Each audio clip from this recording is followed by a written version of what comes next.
Which should you invest in, VOO or VFV? There's a lot of debate about this online, but does it really matter which you invest in? Here's my short answer up front. Although there are many differences between the VOO and the VFV in the bigger picture of investing, it doesn't matter much, at least. The difference is minuscule, but depending on your situation, your goals, one might be slightly better. So let's break this down. Remember guys, this is just my opinion, this is not financial advice, so always do your own research before investing your money. Let's first talk about the similarities and the 5 differences between these two siblings. Both the VOO and the VFV are issued by the company Vanguard, and both aim to track the performance of the S&P 500 index. So by buying either, you'll get exposure to over 500 of the largest companies in the US. But while the VOO directly holds the stocks in the S&P 500, including Microsoft, Nvidia, Apple, Amazon, and so on, the VFV only holds one ETF, which is the VOO. By the way, guys, are you holding VOO or VFV right now? And what brought you to this video? Let me know in the comments down below. I'd love to hear from you. Later, I'll also tell you what I am holding and why. And here's another difference. While the VOO is domiciled in the US,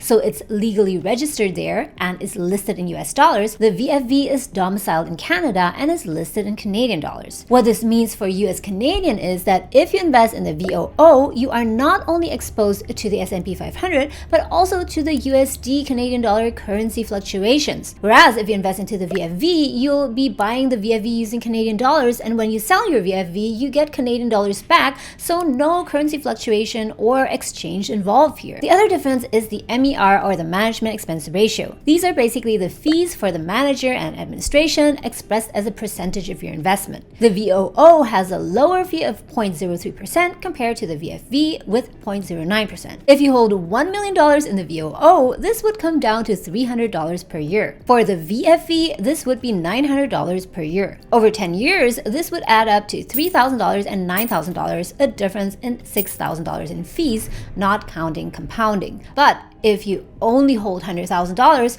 then the difference, even over 10 years, would be much less significant at only $300 versus $900. So you tell me, is this a lot or not in the bigger scheme? The other difference is in the distribution yield, which, to make it simple, is like a dividend, but for ETFs. This is currently 1.24% for the VOO and 1.17% for the VFV. This is very little unless you're holding $1 billion.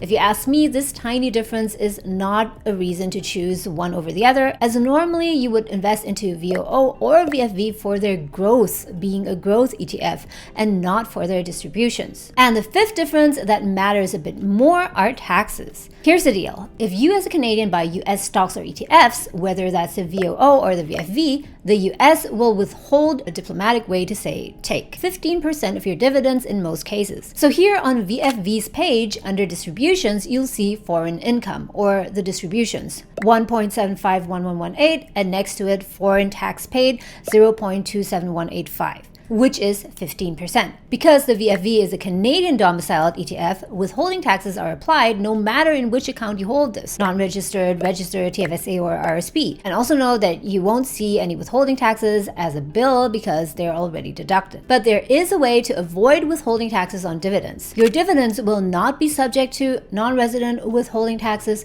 when the US assets are held in a registered retirement savings plan, RSP, because of a tax treaty between Canada and the US. And since the VOO is a US asset, you can buy it in your RSP and with that avoid withholding taxes of 15%. But before we go crazy, let's see how much of a difference that 15% actually makes. Let's say you invest $100,000 in the VOO and VFV with a distribution before tax of $1,240 and $1,170 each. While investing in the VOO in your RRSP would result in $0 withholding taxes, investing in the VFV in any account results in about $178 per year. That reduces your earnings. Now let's calculate what would happen to your investments if you compounded the earnings. Let's take the VOO's initial $100K, compounded over 10 years at 8%, and reinvesting yearly $1,240 in earnings. After 10 years, you would have $233,844. If we take the VFV's initial $100K and reinvest the yearly $1,170,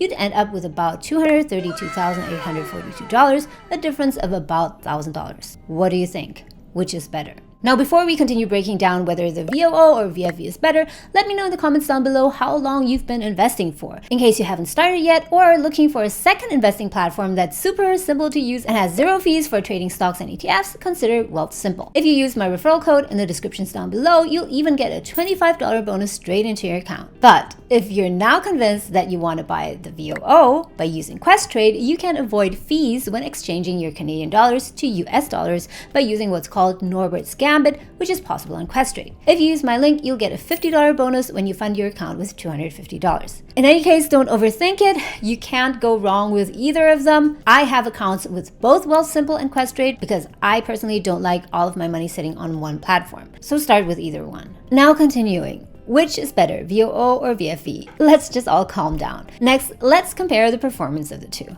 This chart shows the performance of the VOO versus VFV over the last 6 months. This takes into consideration the distributions we talked about earlier, but not the fees. Remember the 0.03% and 0.09%? Even if we look at the last 10 years, the performance is almost identical. If you held $10,000 in mid-2015 and held it until mid-2025, your VOO would have grown by 240% and your VFV by 230%. The performance is almost the same because the distributions of 1.something% is so tiny. The difference would be much larger and matter much more if the dividends were, let's say, 5% or even 8% per year. But now let's look at this chart that shows the ETF's performance in Canadian dollars. And here's where it gets interesting. You see here that the VFV line is sitting far above the VOO line. Why is that? The reason is that this chart shows our investments in Canadian dollars, and here we're factoring in the currency exchange. It's perfectly explained on this website here. If you're holding VFV in Canadian dollars, but it holds VOO in US dollars,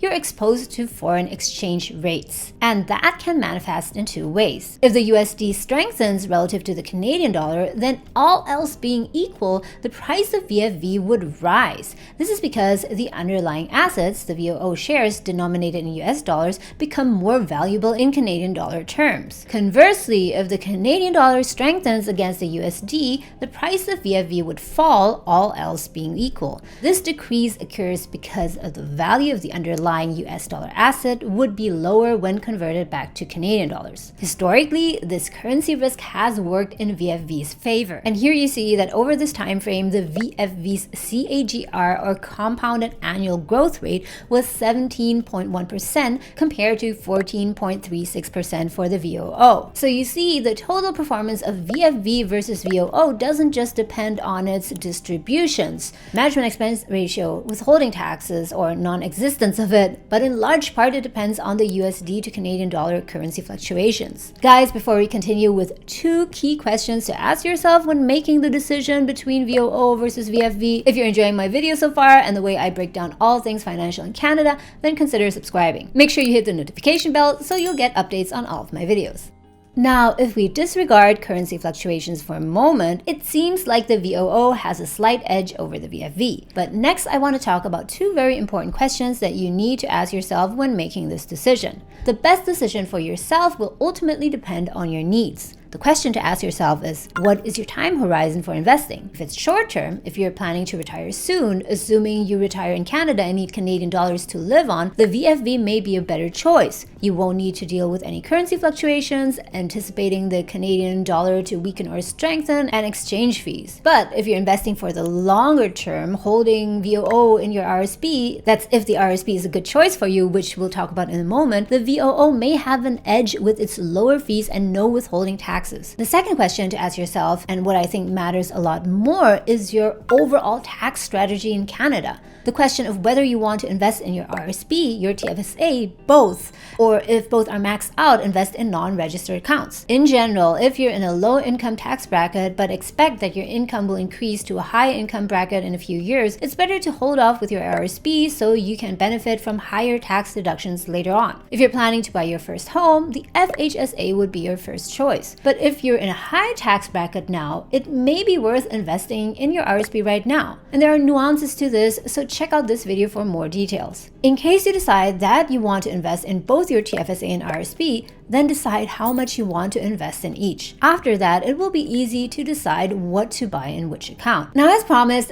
this is what I do currently because things can change, of course. I have both a TFSA and an RSP. When I came to Canada almost 6 years ago, I invested in the RSP despite my low income because I wanted to save for my home down payment under the home buyer's plan. Once that was done, I shifted my investing more in my TFSA, and that's where I hold the VFV. And now, as my income has grown a lot, I'm starting to invest into my RSP again and have started buying VOO there. So tell me in the comments, what is your personalized strategy? But this is the most important thing, guys. Don't overthink it. Whether you're investing in the VOO or the VFV, the most important thing is that you are invested and that you invest a lot and continuously. Investing in either the VOO or the VFV trumps spending the money on unimportant consumer goods. Also, don't overthink your choice of investment platform. Yes, Questrade has a slight advantage when buying VOO and RSP, as you need to buy US dollars. You can save some fees by using Norbert's Gambit, but it will only make sense if your transaction is above a few $1,000s. You can also use Wealthsimple. Yes,